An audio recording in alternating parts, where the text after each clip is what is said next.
I told him, I tell him face to face, I've said it on the show, he went too far left for me often. But it is encouraging to see that in at least 3 places I can think of, he has moved it back to the center. But he's got a long way to go if he wants to do that. You know, relaunch it, rebrand it. But it would have to be somebody who is unapologetic about calling them out. People have lost faith in the Democratic Party for very good reasons.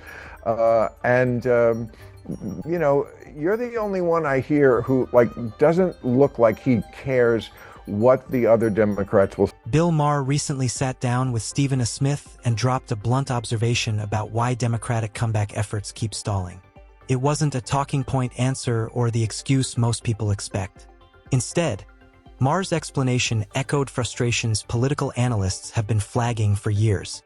His point cuts closer to home than many Democrats are comfortable admitting, and it's exactly why this conversation matters. If you haven't already, tap subscribe because this one deserves your full attention. Let's get into it. Oh, he's an actor, a comedian, a producer, a writer, and host of the hit HBO political talk show, Real Time, with Bill Maher. The one and only Bill Maher is with me right now. What's going on, Big Time? How are you, sir? How's everything? I'm not an actor. Well, Don't ever call me an actor. I apologize. I'm the opposite of an actor, like you. Actors are avoiding the truth and playing parts. We're real and telling what's real. Well, thank you so much. I appreciate I correct myself. Thank you for the reminder. First of all, I'm just messing with you. I know. At first, it might sound like Maher is just taking another swipe at Hollywood celebrities and their predictable flair for dramatic posturing. But listen carefully and it becomes clear the real target is much closer. His own political camp. Maher isn't joking for cheap laughs. He's issuing a warning to Democrats who, in his view, have drifted far from everyday reality. For years, he's criticized the party for prioritizing symbolism, optics, and virtue signaling over real-world solutions that actually improve people's lives. Instead of confronting rising costs, public safety worries, or economic pressure, Maher says Democrats have become obsessed with performance politics designed to earn applause from social media and elite spaces. The humor masks real frustration.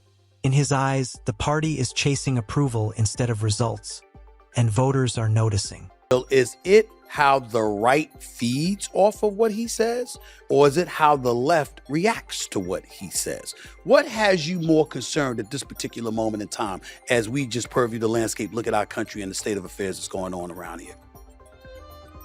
Well, I love it that you always, like what you were just saying before I came on about free speech, and you said, well, you know, let's be honest, the left sort of courted this a little bit because they weren't exactly champions of free speech. So you always have to look at that. I mean, I know that the woke people don't like it that I do that, and maybe they don't like it that you do it either, but that is the reality.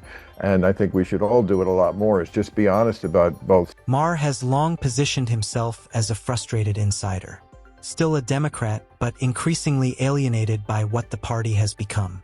Over and over, he's argued that Democrats confuse performance with progress, favoring symbolic wins and dramatic displays over policies that solve real problems. From his perspective, the party has grown addicted to theatrics, staged outrage, and applause-driven moments. Meanwhile, everyday voters are focused on crime, inflation, housing, and job security. The joke may land as comedy, but it's really a critique wrapped in humor. Maher is warning that style has overtaken substance, and the electorate is responding accordingly. The Democrats, the reason why, I'm taking you a little more seriously for this is because the Democrats definitely need an outsider. I mean, I'm going to give you a little preview of something I'm working on that'll be on our show one of these weeks at the end as an editorial.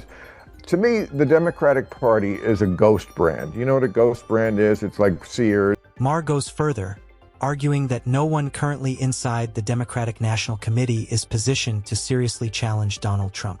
In his view, the party's leading figures are so entangled in woke ideology that they struggle to connect with average voters or project strength.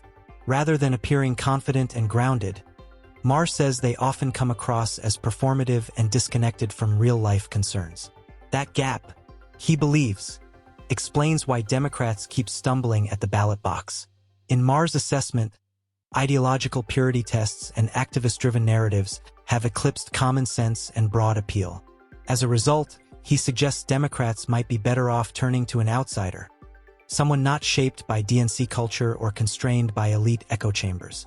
Only fresh leadership, free from internal dogma, can restore competitiveness on a national stage. Still a company, Abercrombie and Fitch, but they've really fallen on hard times. Yeah.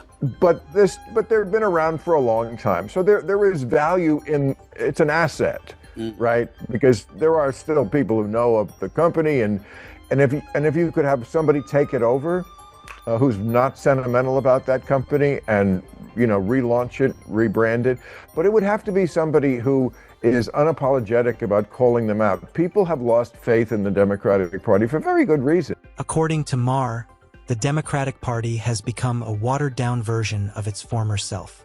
In his words, it now feels loud, hollow, overly performative, and saturated with rhetoric while offering little substance.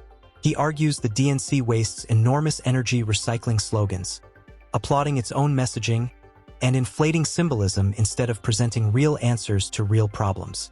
The consequence, Maher says, is a collapse in trust. Voters who once saw Democrats as champions of working people and practical governance now see a party obsessed with ideological posing. That erosion of confidence, he insists, is the real crisis. Not just losing elections, but drifting toward irrelevance. When voters feel dismissed or talked down to, they disengage. And Maher believes that's exactly what's been happening. I don't care. I really don't. Right, I know. I don't give a damn what they say. I really don't. I know. And it's somebody, I don't either. I'm right where you are. We're very close on all these things. And I think somebody with that kind of abandon is the only person who is going to win back former Democratic voters who have switched over. But you also have faith in California Governor Gavin Newsom. Maher then describes the kind of leader he thinks could bring disillusioned Democrats back.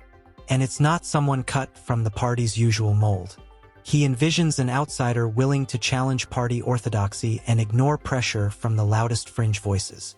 This person would stand out by rejecting ideological theater and refusing to play activist politics. Instead, their message would be rooted in observable facts, lived experience, and basic common sense. Rather than leaning on abstract theories that fail to connect, they would speak plainly about issues people face every day.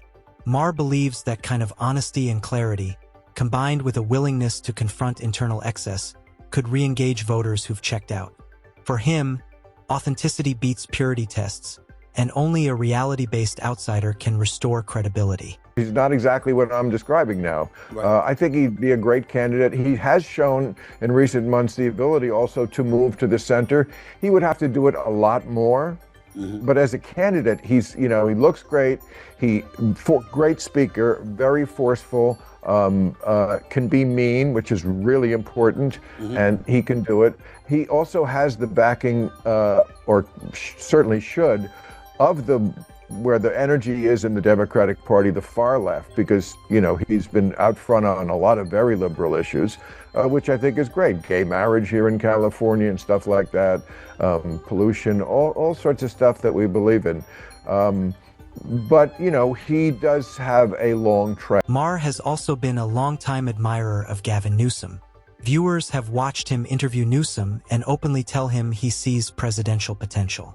That history is exactly why Stephen A. Smith's question hits so hard. Newsom doesn't neatly fit the outsider profile Maher just described. He's deeply embedded in Democratic leadership and closely tied to the party's ideological brand. That contradiction puts Maher in an uncomfortable position. Does he maintain his praise, or does he apply the same standards to Newsom that he demands of everyone else? That tension gives the moment its weight, forcing Maher to reconcile admiration with criticism and setting up a revealing response. I tell him face to face, I've said it on the show, he went too far left for me often, but it is encouraging to see that in at least 3 places I can think of, he has moved it back to the center, but he's got a long way to go if he wants to do that. Do you think a far lefty can win a national election in this day and age? Maher believes Gavin Newsom could one day be a strong president, but right now his biggest liability is that he's simply too woke. In Maher's view, Newsom carries heavy ideological baggage, and shedding it is essential if he wants to be taken seriously nationwide. Voters, he argues, are exhausted by performative politics and constant culture war signaling. They want practicality and restraint. But image isn't the only issue. Newsom is also tied to California's deeper problems: expanding bureaucracy, high taxes, and a homelessness crisis that continues to worsen. These aren't abstract criticisms.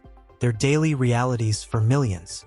Until Newsom can show measurable progress, Maher believes his presidential ambitions may remain theoretical rather than achievable. A presidential election. Do you think that A could far happen? left, you mean like AOC? Yes. I'm just whether it's what you said about Newsom, whether it's an AOC. I mean, do you think somebody like that can win a general election for the presidency of the United States in this day and age? I don't think so. I don't think so either. I mean, that's, anything is possible, and possibly it would excite a certain group of people who have not voted. What if 80% of Gen Z voted? Could then a Mondami-like candidate win? I guess so, but I'm not expecting that to happen, and I don't think it's the smart bet for the Democrats. There was an article in The Atlantic this week about, the Democratic leadership keeps saying the Democrats should change course. There's also no guarantee that massive Gen Z turnout would automatically benefit the far left. That assumption gets repeated constantly, but it ignores how unpredictable younger voters actually are.